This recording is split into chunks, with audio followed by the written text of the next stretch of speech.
understanding the early years foundation stage, or EYFS ratios. In early years, there are two main types of ratios that you need to be aware of. The first being staff to children ratios, though we will go over both types of ratios in this video. But first, welcome to the channel.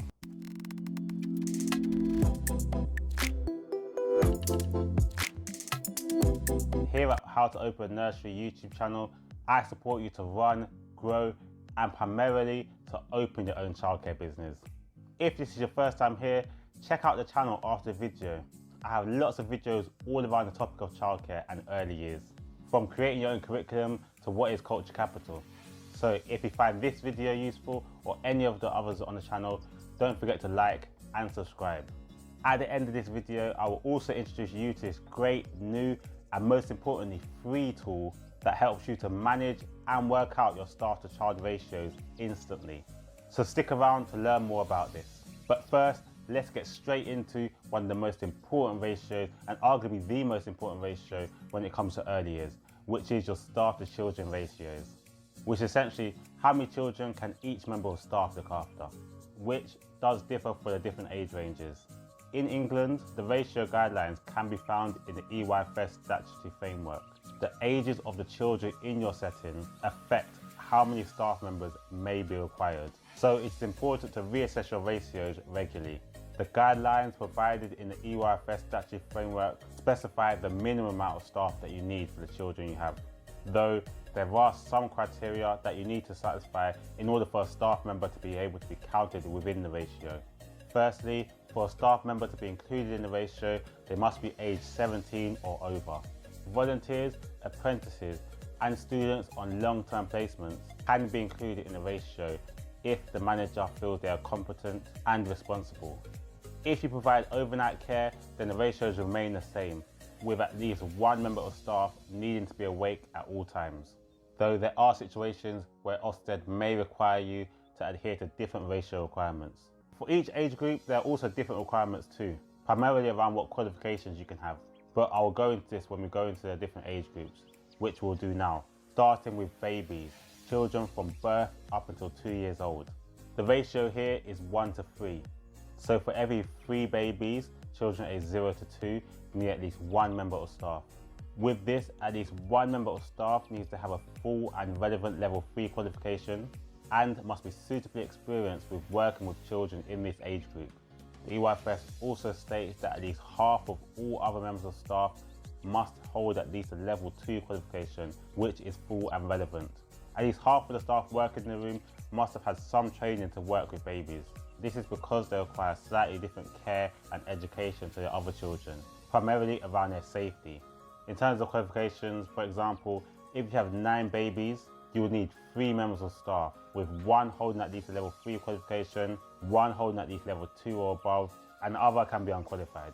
For toddlers, children aged 2 years old, the ratio is 1 to 4. So for every 4 toddlers you have, you need at least 1 member of staff. Again, at least 1 member of staff needs to hold a full and relevant level 3 qualification and be experienced of working with children within this age group. And at least half of the rest of the members of staff need to have a full and relevant level 2 qualification. For preschoolers, there are 2 separate types of ratios that you can adhere to. This is dependent on the qualifications that your staff have within the room. The standard and typical ratio is 1 to 8. So for every 8 preschoolers, which is age 3 to 5, you need at least 1 member of staff. As with the other age groups, you need at least 1 member of staff holding a full and relevant level 3 qualification, and at least half of the rest of the staff having level 2 qualification or above.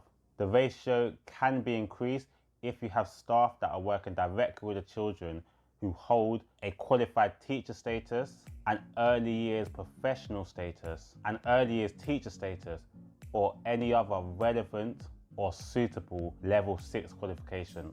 Though I think it's important to stress that the person that holds this qualification must be working directly with the children. If this is the case, then the ratio increases to 1 to 13. So for every 13 preschoolers, you need 1 member of staff.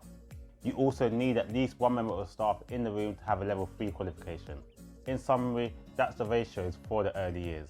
For babies, it's 1 to 3. For toddlers, it's 1 to 4. And for preschoolers, it's 1 to 8 or 1 to 13, depending on what qualification of the staff in the room. Things get a little bit more complicated when you start to mix age groups. So for example, you may have a room with your preschoolers mixed in with your toddlers. Or even at the end of the day, where some settings join rooms, you may have your 3-year-olds and your 4-year-olds in with your toddlers or with your babies. A common mistake that people make when mixing ratios is to treat the ratios as a fraction.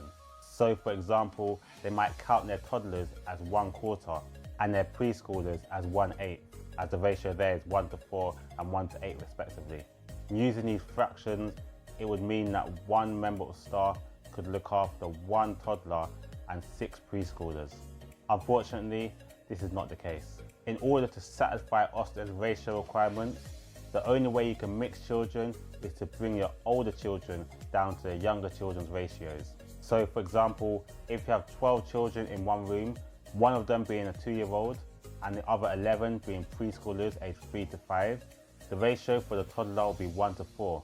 So you would have one member of staff with this toddler, though it enables you to have 3 other children with that one member of staff. So you can bring 3 of the other preschoolers down to the ratio of the 1:4 and have this one member of staff with those 4 children. That leaves 8 other preschoolers who can then be cared for by another member of staff, meaning for these 12 children, you would need 2 members of staff. But obviously, those 2 members of staff can split their time however they want. They don't need to be stuck with those 8 children or those 4 children.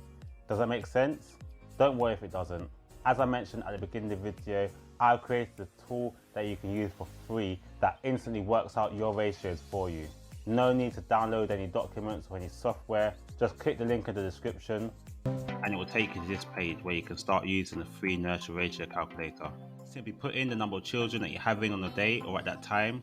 So for example, you might have 5 under 2-year-olds, 8 2 to 3-year-olds, and 13 3 to 5-year-olds. Click calculate and it automatically works out how many members of staff you will need.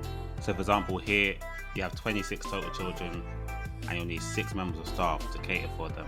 If you do have any members of staff that hold the higher qualification ratio, like the QTS, the qualified teacher status, then you can input that here and click calculate, and it'll work out that if one of your staff did have that qualification, you'll only need 5 members of staff.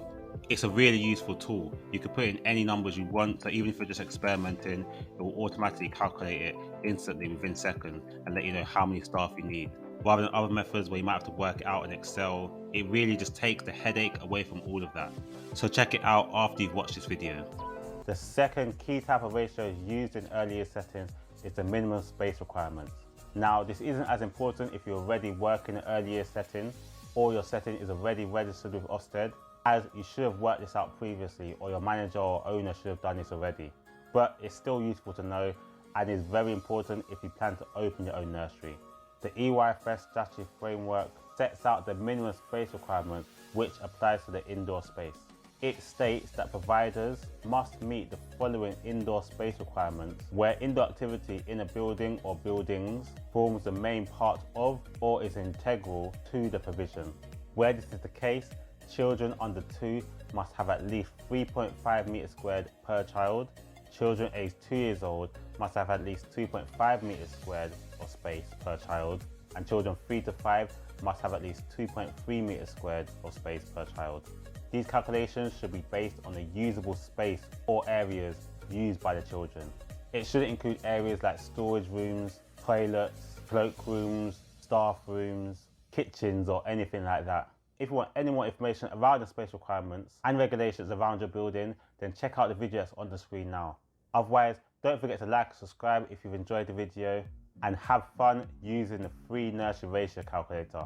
I look forward to seeing you on the next video. God bless.